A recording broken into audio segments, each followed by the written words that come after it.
पूछने में कुछ गलती है तो मुझे क्षमा कीजिएगा। आज जो कलश यात्रा आई है तो आपने बताया कि 100 यज्ञों का उसका फल है, तो इसका मतलब ये है कि जो मेरे जीवन में अनजाने में कहीं कुछ पाप हुआ तो आज वो सारे पाप मिट गए।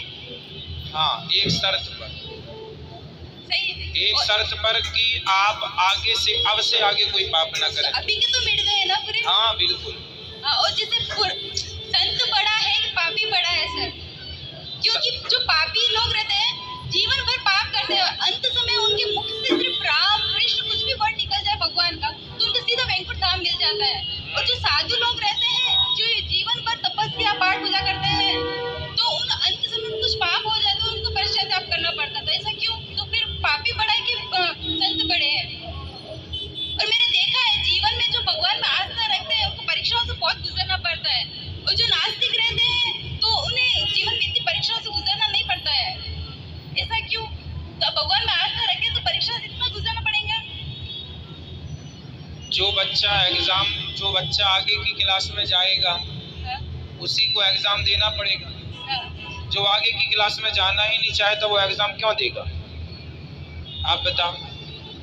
जैसे 12वीं के बाद कॉलेज में जाना है या 10वीं के बाद 11वीं में जाना है, उसको तो एग्जाम देना पड़ेगा। अब जैसे जाने नहीं, वो एग्जाम देगा?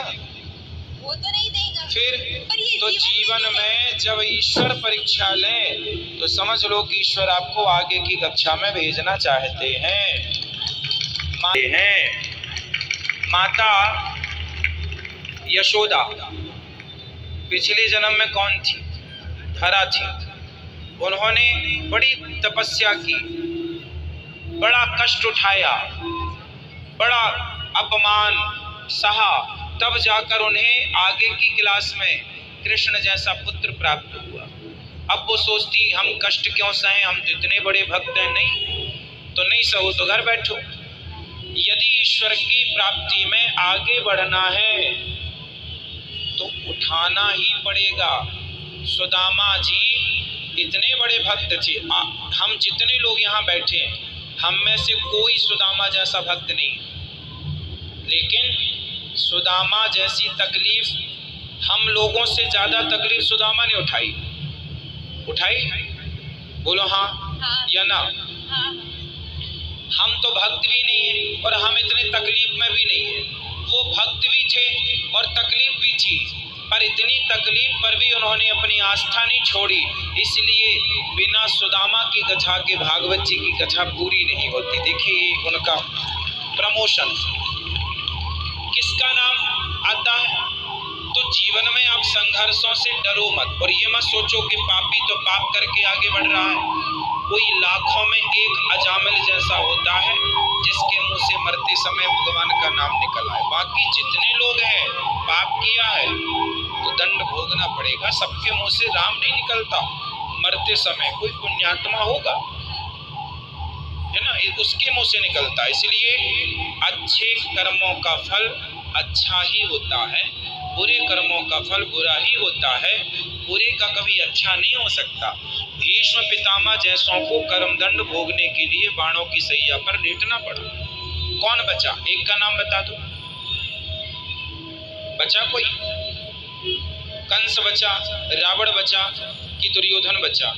पर उन्हें अंत धाम तो मिल गया था। भाई धाम तो मिलेगा पर अपयश तो मिला। रावण को धाम तो मिल गया पर आज तक उन्हें गली गली पुतला जलाया जाता। आप समझ रही हो मेरी माँ, मेरी बहन? सबसे बड़ा सम्मान है सम्मान, सबसे बड़ा यश सम्मान है। अपमान सबसे बड़ा पाप है। मरने के बाद चलो जीते जी कोई अपमान करे मेरा तो समझ में भी आता है, पर मरने के बाद अपमान हो इससे बड़ी दुर्गति क्या होगी? इसलिए पांडवों को सम्मान जीते जी भी मिला, मरने के बाद भी सम्मान मिलता है। लेकिन दुर्योधन को जीते जी धन में जुआ खेल के हड़पना तो चाहा पर अपमान मिला। और अभी भी अपमान। कौन दुर्योधन को अच्छा कहता है? आज तक किसी बाप ने अपने बेटे का नाम दुर्योधन नहीं रखा, किसी बाप ने अपने बेटे का नाम रावण नहीं रखा। तो अपमान से बड़ा दंड क्या होगा? इसलिए ये मत कहो कि उनको मोक्ष तो मिल गया, रावण का मोक्ष हो गया, लेकिन अपमान अभी तक। इसलिए भगवान की शरण में रहो, वो ज्यादा अच्छा है। और सुख दुख तो सबके जीवन में उतार चढ़ाव है, रहेगा ही रहेगा। इसकी कुछ सीमा तो रहती होगी ना गुरुजी? आप सीमा पार ना कर पाओगी, चिंता ना करो। हम इंसानों को ईश्वर इतना दुख नहीं देते जितना दुख माता सीता ने उठाया है। क्या उतना दुख आपके जीवन में है? नहीं नहीं, मेरे जीवन में नहीं है, मेरी मम्मी का बोल रही हूँ। मम्मी के जीवन में भी, आपकी माँ के जीवन में भी क्या उतना दुख है जितना माता सीता को या द्रौपदी को या कुंती को या सुदामा जी को उठाना पड़ा? फिर हमारा दुख तो कुछ भी नहीं है। उन लोगों ने तो बताया है कितना भी दुख आए तो भी कृष्ण की शरण नहीं छोड़नी, कृष्ण की भक्ति नहीं छोड़नी। हम लोग जरा जरा से दुख में विचलित हो जाते हैं। सोमवार या पूनम को कोई भी व्रत करते हैं, उसमें एक टाइम जैसे भोजन करते हैं तो फराल वगैरह मना करते हैं ना, जैसे एकादशी का व्रत करते हैं तो उसमें कोई बोलते फराल ले सकते हैं और नहीं लिए तो उसका पुण्य अलग मिलता है ना। जैसे वो जो नहीं लेंगे अपन फराल तो उसका महत्व अलग रहता है और जो फराल लेते हैं उसका महत्व अलग रहता है। एकादशी में भी खाने पीने की ही बात। हाँ। क्यों नहीं, मतलब जिस फराल का बोलते हैं ना, साबूदाना वगैरह पानी पी सकते हैं। अब हम बता रहे हैं, फराल वगैरह नहीं करना है, आपको पुण्य मुझे प्रभु से मिलना है। हम बता दें उपाय। एकादशी के दिन खूब कीर्तन करो, हाँ। खूब भगवान का नाम जप करो और आप आराम से फल खाओ, दही पियो, फल लो, 2 बार खाओ, 4 बार खाओ, 2 बार पानी पियो, 10 बार पानी पियो, पर कीर्तन भगवान में अपना मन लगाए रखो। जिसका मन सदा भगवान के चरणों में लगा है उसकी तो रोज एकादशी।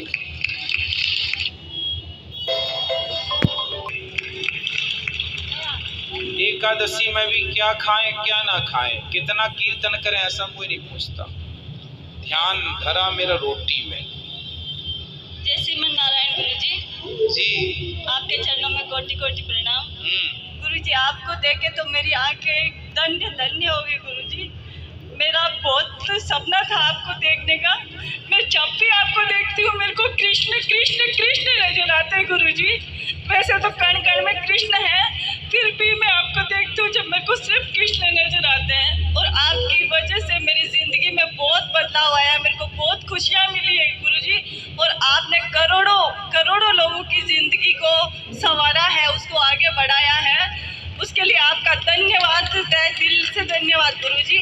और मैंने आपको 3 साल से गुरु माना है, दीक्षा नहीं ली है, फिर भी मैंने आपको सच्चे हृदय से गुरु माना है।